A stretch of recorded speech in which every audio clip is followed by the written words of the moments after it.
Okay, so working is really fun, but one thing that is kind of like a flaw of me is just sometimes I forgot about staying being dehydrated. So that's why I always have this like bottle of water anytime you work. It's really important. So yeah, stay hydrated, I guess. And welcome everybody. Thank you for joining this video. I'm back.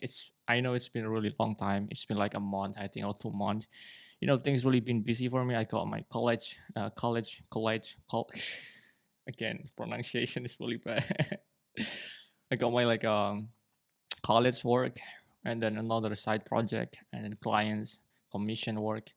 So I can really make any video at that time. So I'm really sorry for that. But yes, finally now I'm back with another project, another video, some project, and that I'm genuinely really proud of and really happy to be able to finish it. And this is gonna be the Mazda 787B. I really love this car. This car is just really amazing. I know it's banned, but still, if you read the history of it, it's really amazing. I personally love this car, and this is by far like my favorite project that I've ever done. Alhamdulillah, I somehow able to finish it, which is something that I could be really proud of. And my favorite quote from uh, there's actually one of my favorite quote. I forgot who said it, but it's just there's a nobility of doing humble things well, and I treat this as humble things. Doing my own personal project for my personal satisfaction and personal growth. It felt really amazing. So yeah, without further ado, let's get right into it, shall we? So before any of that, I actually want to show you guys the references first. There's not really that much a picture of this car on the internet, so sometimes that's like the main challenge of working on a new project. If you couldn't really find that much of a picture of the reference, you could have figured it out yourself. Oops, this is the spoiler. This is the final result. I'm gonna show it later on. But yeah, this is the car. I cheated somehow. I downloaded some of the scale model, like 1 by 1 and then 1 by 64 model from internet too. There's many different brand. My favorite one is Tamiya. This one is the cover for the Tamiya. I gotta take a look on those to make sure that I get the shape right. So yeah, there you go. This is some of the main references that I use. There's more, but this is just the one that I want to show you guys. So the main, this car is like those one of those car that it looks really easy. By just at a glance, it looks really easy to model, but in reality, like by the time it goes, you working on the project, it's really hard. It's not really easy at all. And I'm going to show you later on the part that I think I'm struggling with, yet somehow alhamdulillah, being able to manage to do it and like done it. So let's get right into it, shall we? Oh yeah, I have like a sheet too. I've made this. Hold up, where is it? Mazda. I think yeah, it's on a Bose Mazda art station. It also like I make a art guide for myself. I posted this on my art station. Um, oh my god, Mike, why you do this? Apple sometimes being really dumb. You open this document, it got separated. You can really just see it one by one. So yeah, this is my sheet. Get a drink first. So this is the main body concept. This part got really complicated real quick because you can just leave this part right here empty. You gotta fill it later on, which it could be like either have a two main way to do that. First one is that you apply the like subdivision modifier uh, in a count of like 2 or 3, or you can do it manually by yourself, which can cost you more time, but it's worth it. Now after that part, this is like the part where I finally make a judgment. I delve into the details, dedicating about 5 hours. It's actually more than 5 hours, but I like to just put it 5 hours because that's like the main uh, time I done this. And then this one until finally it's done. And hey, that's me. Okay, so let's get right into oh, that's my Gundam wallpaper. Yeah, I love Gundam. I build Gundam on my free time if I have, but it's really time consuming. Okay, so let's dive into the project, shall we? This is the main first key. As usual, always start with the cube, but except for this project, I didn't delete the cube. I straight away just start a new one. Not gonna lie, I pretty got overwhelmed by this project, and that is why I made the tires first before anything else.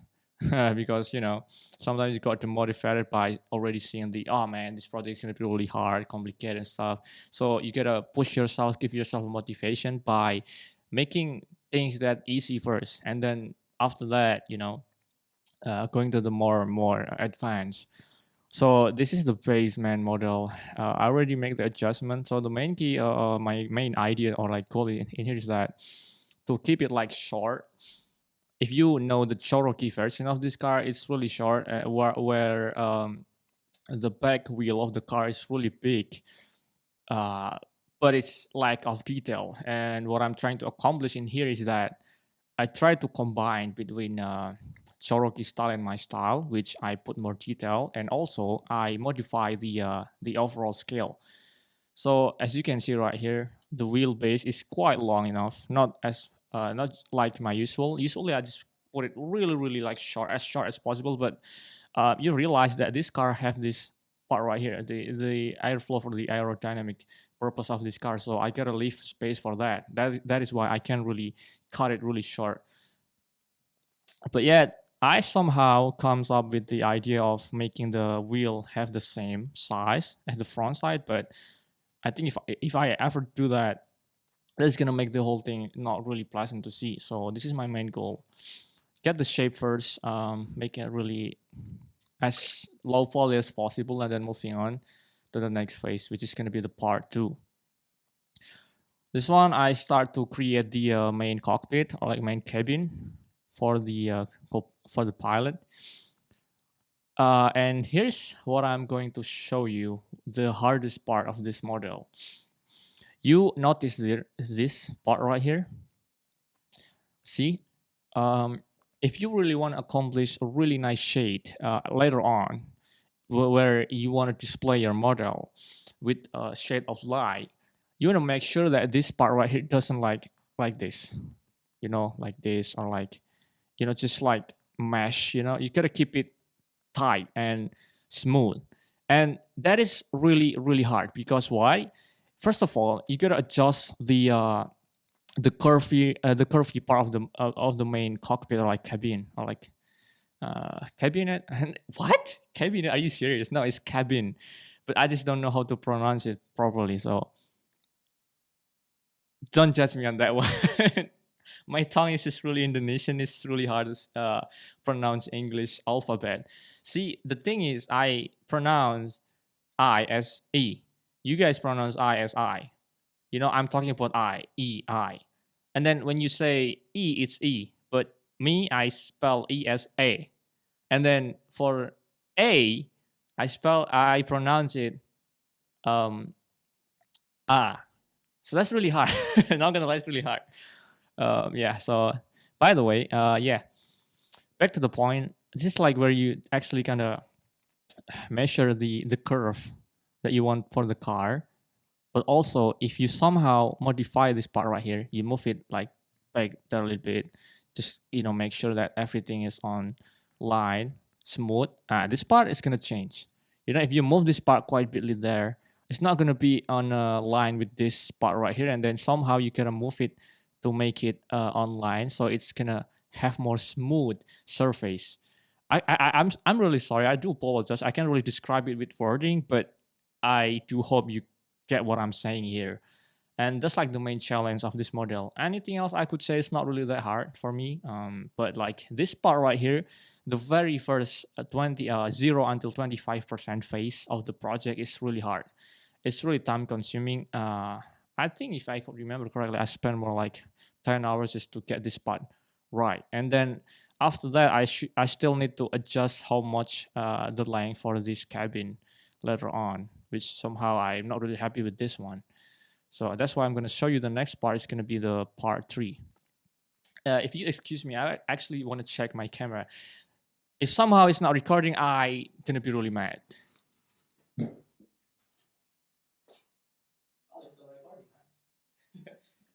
Okay, back. I'm back. I'm back, baby. Let's go. Sorry to keep you hanging there.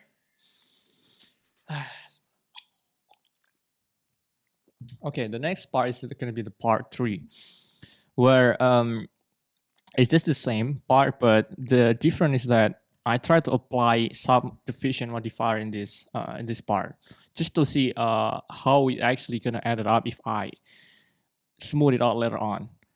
And as you can see, it turns out really well. Each line have its own position really correct, so it turns out really smooth.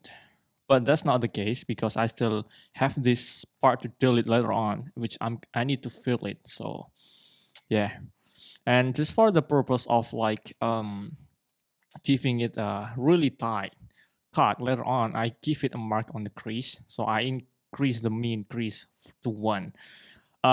You can do it also by adding some another edges in here and then force it down there, but the problem with that is that if you just want to apply it somehow later on purpose, subdivision 2, and then you turn off this instead of using the crease, and then you use another edge to give it that cut right there like this. See, it works, but like once you apply it, it's not really good, you see.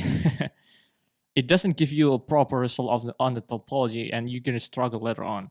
But if you just using the mean crease features, it's gonna make things easier later on. See, it turns out really nice, and it doesn't have like unnecessary edges in there, which somehow you gotta delete it later on again. So it's gonna give you really smooth result. But that's just for specific cases. It's not gonna like the main guide or like rules. You should use that on every merit, but it's each merit has its own. I mean, it's somehow I could say like its purpose has its own merit or something. You got my point. All right, next part is gonna be part 4. It's still the same. It's like adjusting the overall height of the model, and then while trying to maintain the shape, and also how long I want the wheelbase is gonna be, and also if I somehow later on cut the hole or like the cut part for the tires, how big is it gonna be?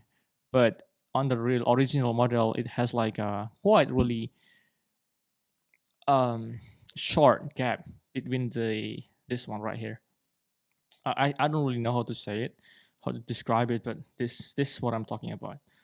This between the wheel and then this part right here is really short. It's not really that much length. Although I could do it just like that as I wanted, but we'll see later on. But because this is already like outside of modeling car on its own scale, like it's just really different. Once you try to squash or like make the car on a different scale, which in my case is gonna be Q scale or like what you can call VIP scale, or some people call it Cherokee scale, but I don't think Cherokee is actually the name of the scale, the mini scale. I think it's more like a super deformed version of this car. Once you try to make it super deform or like deform the car, it's gonna be really different because everything else gonna be changed, and you gotta adapt and conquer with the new shape that you've made by the time it goes, if that makes sense. Still the same. Oh yeah, this part is where I finally cut the this part right here for the wheel. Yeah, you gotta keep it really smooth. It needs to follow the curve of the tire. Nonetheless, not gonna look that good. And also, you can just leave this vertex hanging there. If so, then when you turn on the subdivision modifier, it's not turning out that well, especially once you apply it. Let's say just apply it once. It's gonna crash like this. And that's a no-no. That's a big no-no, especially if you want to import these assets on Unity or like any other game engine. That's going to be a big problem. But you don't want to do that. Although you can somehow get over it, but it's for the sake of professionalism and just being a good modeler. You don't do that. You get things right. So you get it connected like this. And also after you connect that, you gotta make sure it, for me personally, I like to make it on the same, what is it called? In Indonesian you say sejajar.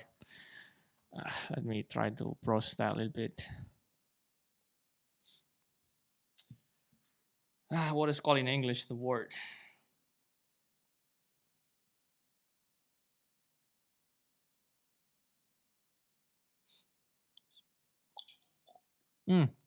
I forgot. Yeah, align. I want to keep it aligned with the vertices that I just made. So that's just, you can do whatever you want as long as at the end it turns out really good. But me personally, I like to be aligned. Everything need to be aligned, and then after that, you just gotta connect everything to its own part, and then you can use the loop tools, which I like to call it this one, relax, and it's gonna make things smoother. But that part I'm gonna show there because it's gonna be much faster if I show you this part, the part 10 of the part 3. See what I'm talking about? Each vertex has a connection to other and it's aligned together. Looks really, really smooth and nice. Now this part could be like the most tremendous, or like what is called like the hardest part. It's actually somehow overwhelming too, to the point where I can finish it on one go. I gotta, try again, trials and error, try again until it's finally aligned together nicely. This part is not still not good though, but I somehow managed to deal with it later on the next phase. So let's get right into that phase. And also, by the way, working on this kind of project gonna cost you like a lot of memory, and that's why I have like almost like 4 external hard drives just for overall my project because it's a project that I made. For example, the BMW M4 GT3 cost me like 5 GB of memories, which is really costly, and somehow it could also turn out really high to 10 GB, which is really crazy. But like the main cost too is because I might not delete the material, but I'm too lazy to do that. So yeah, okay. Let's get back to the point. Where is it? I think it's gonna be like part 6. Yes, part 7. Let's see the part 7. Part 7. Yeah, I start to mess up. The main base is already done, as you can see right here. I already add this part too, which as you can see, this is gonna be like this part right here. Hold up. Yeah, this main hold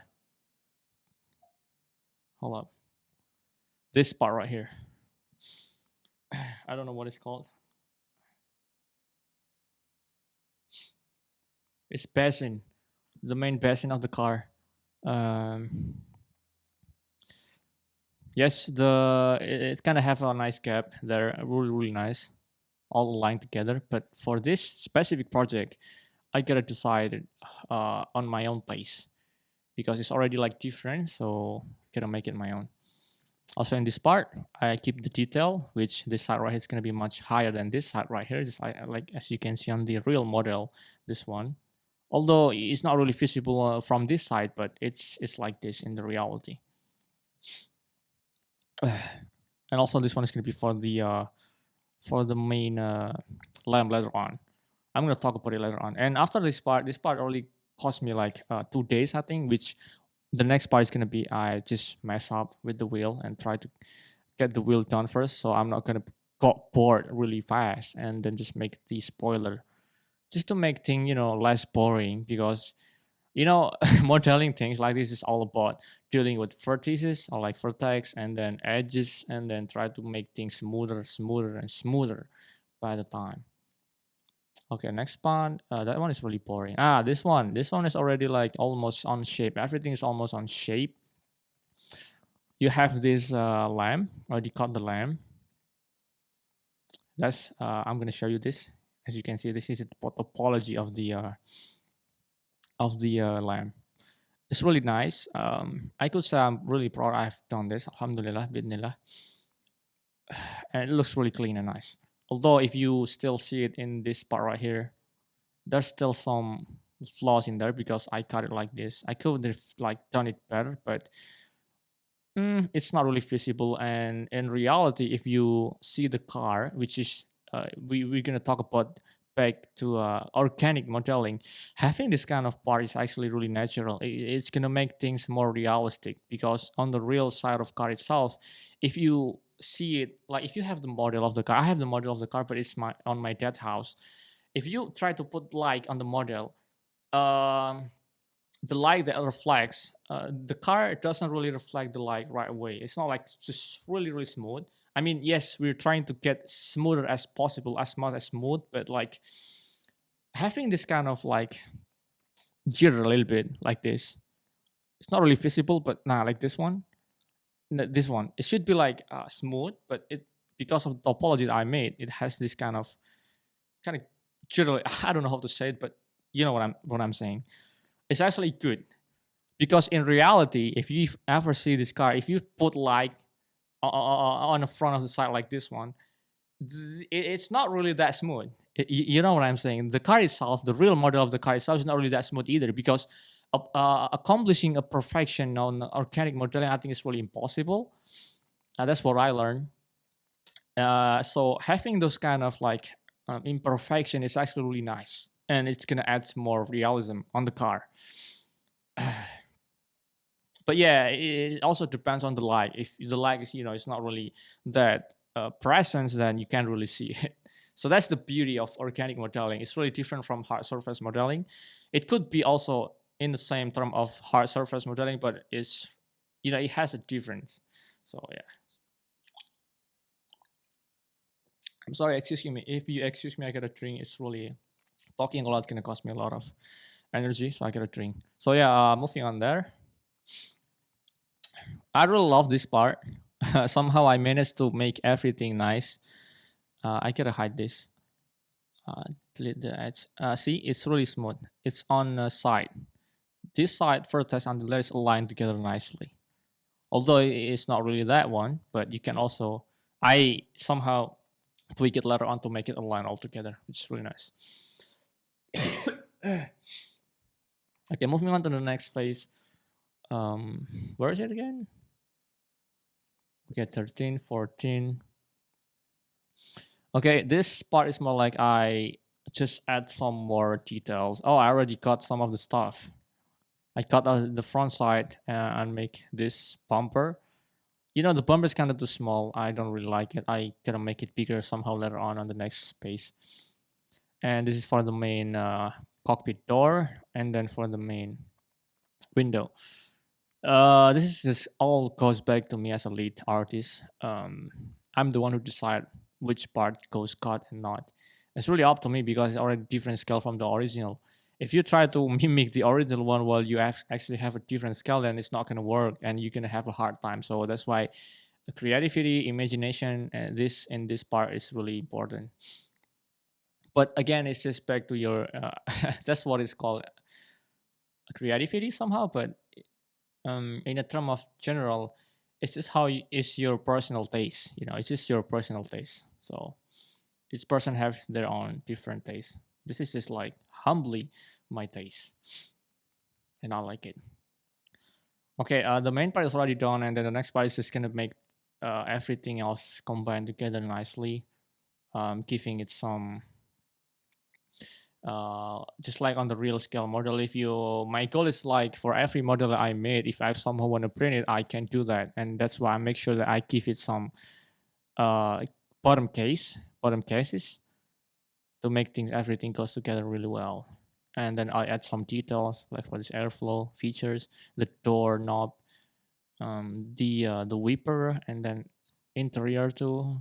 Oh my god, the interior is sometimes kind of like, well, once I goes into this part, I was like, another interior. I'm really bored. Can I just done with this project, something like that. But yeah, moving on, next more part. And 16. Oh yeah, this one. Excuse me, I gotta check my camera again if it's still recording. Oh, it's still recording. Nice. Alhamdulillah. It's just I gotta set my camera to not sleep automatically, but it's just I am too lazy to do that, so I prefer doing it like this. All right, the next part after everything, I think is quite enough and done. You know, I've done the detail, the lamp, everything, the rims, the screw, and even the detail on the back for the engine and then the main cable for the oil later on. I give it some color. This is on a viewport mode, but how you accomplish this is called color code. You can do so by going to each material that you already put on your car and then go straight down here. And then you can see there's a feature called viewport display. You can make the roughness 0 to you want. And then you can, color code each material that you already give to the car nicely. This is like just my main taste because I like to see things nicely, and it just looks good, and it's gonna make things easier later on to shading it, the shading part later on, like this in here. Yeah, it is what it is. Okay, almost done. The next part is going to be detailing. I call it detailing because it involves giving it some decal and then giving it some stickers. Some of the sticker I made by myself because you can't really find it anywhere, so you gotta make it your own. Okay, shading. This part is shading where I actually made the see if you see it in this part, hold on. UV editor, I make the whole decal on a Illustrator, Adobe Illustrator, and I just wrap it here. Looks really nice and clean. And if you are wondering, I already apply the subdivision modifier on this model by 2, and I just leave it on the next one. It's gonna be 2, and I have some solidified in there to make things more, have some depth on it, like this one, as you can see. So it's not just plain mesh, but it has some depth on it, like this one, as you can see. See, if I turn off the solidify, it's gonna be like this. Personally, I like to do it manually, edit by myself. But solidify in this case, if you done it right, it can save more time. It looks really nice. And then the last part, but no, this is just the lighting, the finishing. I have one for my post on Instagram, and then the other one is just for wallpaper and my Patreon, and then for ArtStation purpose with different angles. So that's how it goes, and that's all. That's covering up all of the breakdown of this car. Personally, I really love this project. It's by far my favorite project of all time, and I'm alhamdulillah, all thanks to Allah, I managed to finish it somehow, and I'm really happy. It's really my favorite car too. I just wish someday I have enough time to finally get myself 3D printer and print it myself. And I'm probably gonna start my own 3D printing too. But yeah, that's gonna take quite time because still have my college, man. So yeah, mashallah, it's been a really I guess a day, a week finish this project. But like I work for only like 2 until 3, maximum 5 hours per day on this project, which is really, mashallah. But yeah, guys, thank you for watching. If you somehow with me until the end of the video, I'd really appreciate that, and you're awesome. Thank you so much. I'll see you in the next video, in the next project, but I think it's gonna be next month. So I'll see you very soon. I guess ciao.